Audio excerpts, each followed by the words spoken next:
Hey, it's your boy King Days, Nova Slate, Nova Chronicles. It's your boy Dysfunctional World.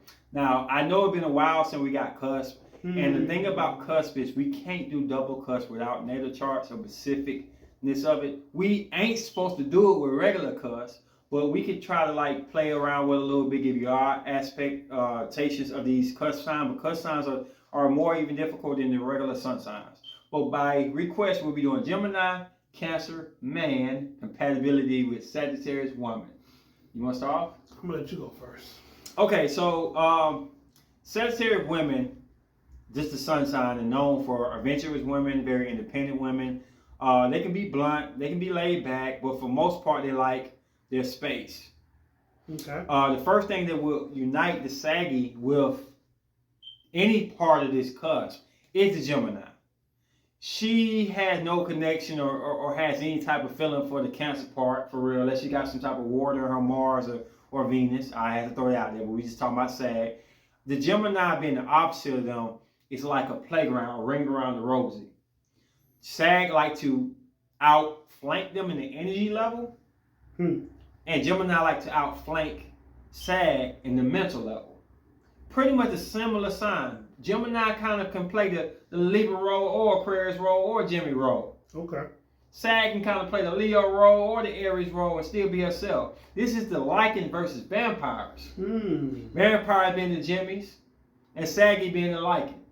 So it's a natural attraction for energy levels and diversity, number one. The diversity level of these two, they're at the top of the food chain. But it's one thing about being a cusp with the Cancer in there. If it lean a little bit more Cancer, this Gemini, everything that Gemini sets forth in the game of chess, we said Gemini play chess. Cancer come back and turn it to tic-tac-toe.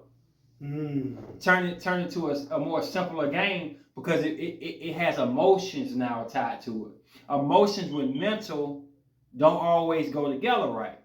It kind of drives the force. So to have these two sides together is going to make Sag think, I thought everything was fun just a week ago. Why do you care so much, Jimmy? Why are you so invested so fast?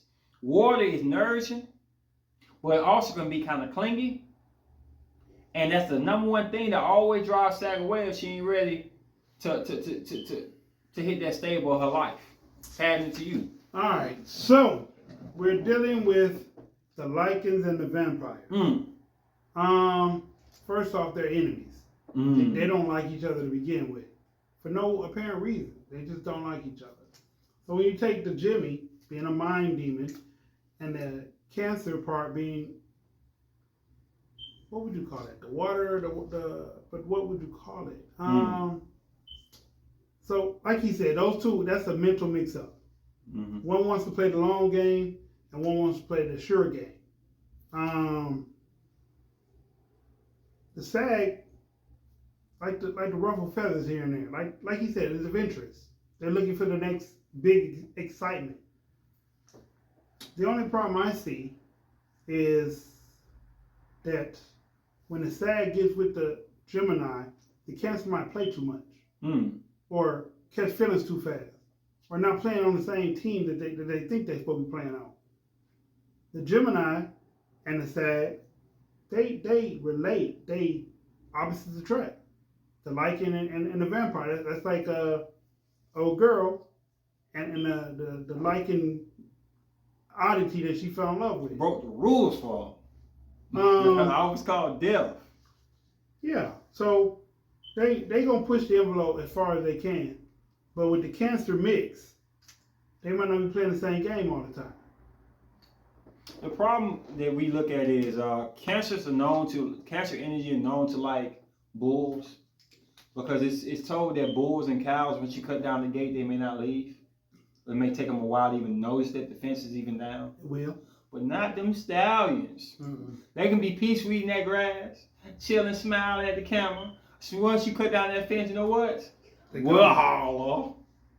And that may be too much for the Gemini Cancer to become tradition to. So it's a toss in the river. If Saggy is ready to settle down, it's all good. She got the Gemini stimulation, Stimulation of mental, and then she got the Cancer saying you have a home. Okay. But I'm gonna give this. I'll give it 2 up and 1 down. I'm gonna give it a half and half. For the simple fact, I think the Sag can find what she's looking for in the Gemini part of him. That would be definitely a connection. But the Cancer part would be the part that she's not really feeling. And depending on which way he wavers, more Cancer, more Gemini. That's gonna be important. It's super important. But the fact that he's a Cancer Gemini, we already realized that he's already in the middle. We just don't know if he wavers more Gemini or more Cancer. Like I said, I give it a half and half. It might work, it might not. Well, it's your boy King Nation over Slayton over Chronicles. And I'm your host, Dysfunctional World. Peace.